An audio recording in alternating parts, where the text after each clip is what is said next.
Hello Hoxians, once again to another video. For this week's video, I bring you the shallow waters from the Deep Rock Galactic Iceberg. I am steadily increasing in views, so thank you for that. So let's go ahead and let's get started. So for our first entry, we have ERR, whatever that says. So this entry relates to the error cube that you can find sometimes in your caves. So, since it lacks any use, it is widely considered as an Easter egg, and often mistaken for a bug due to its intentional glitchy looking name. It gives you more XP whenever you deposit it. Up next we have DRG has no safety precautions. Now, DRG does have some safety precautions, let that be told. Now, in Deep Rock Galactic, safety is a key aspect of the gameplay, and players are encouraged to follow certain protocols to ensure their survival and success during missions. So some examples that DRG uses in their safety precautions are mission briefings, equipment and gear, and extraction and evacuation. So up next we have the 5th class. If DRG were to have a 5th class, what would it look like? So we all know the game already has 4 classes. That would be Driller, Gunnar, Engineer, and Scout.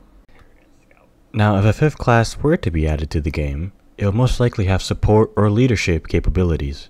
Or maybe we will never get a 5th class, who knows. It's up to the game devs for now. Up next on the list we have Karl's own class. Maybe one day in the game, we will get Karl as his own class. So obviously this can be pretty unlikely, but who knows. Maybe one day in the later seasons, but for now, who knows. Dystrum is a secondary objective ore and is currently tied to the on-site refining and point extraction game modes. It has the appearance of a pale blue gravel rock on the walls. Now you can find Dystrum in any biome, but remember it's only tied to the 2 objective game modes, like point extraction and on-site refining. And the amount to be collected has to be 100. Up next on our list we have Gunnar's Cigar. Gunnar is one of the 4 playable classes in the game, with his own unique abilities and equipment. The Gunnar's Cigar itself is primarily an aesthetic element and serves as a part of Gunnar's personality and appearance. It is a visual representation of his rugged and tough nature, as well as his role as the team's heavy weapons specialist. Right now we have Glyphid egg omelettes. So one aspect of the Glyphids that really interests Deep Rock Galactic is their reproductive cycle. Glyphids lay eggs, and the company is interested in collecting these eggs to better understand their biology, behavior, and potential find ways to control or mitigate the Glyphid threat. One crazy theory is that DRG is using these eggs to make omelettes, which is kind of creepy in my opinion. Right now we have Betsy was Deep Rock's failed idea. So do you know when you see Betsy sometimes in your missions and she's just sitting there with these things attached to her? So this is probably the main idea why Deep Rock Galactic thought she was a bad idea. Because every time you see her in your caves, she has these things attached to her and she can't move, and then she turns on you. When her original concept is to support the miners.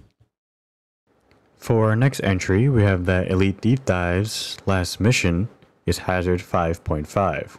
Now for those of you who don't know what deep dives are special missions in Deep Rock Galactic. They provide challenging and provide a unique gameplay towards your experience.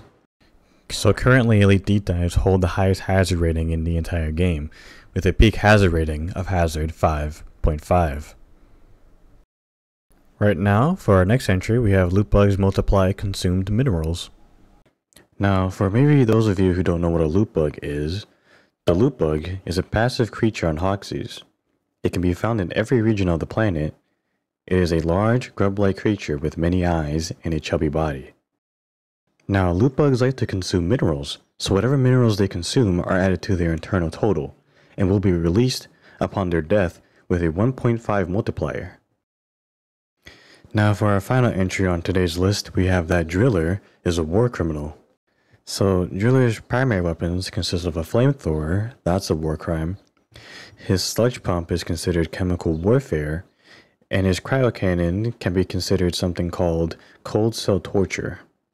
And to top it all off, he has neurotoxin grenades, which is a pretty big war crime. And that's it for this week's video. I'll see you guys in the next one where we uncover the deeper waters. Thank you all so far who support my channel. I greatly appreciate it. We're almost to 20 subscribers. Let me know what kind of videos you guys want to see so I can make it. I really want to know what you guys like to see. So until then, I'll see you guys in the next video. But keep an eye out for my shorts because I know I'm constantly uploading those. But until then, I'll see you guys in the next video. Rock and stone, miners.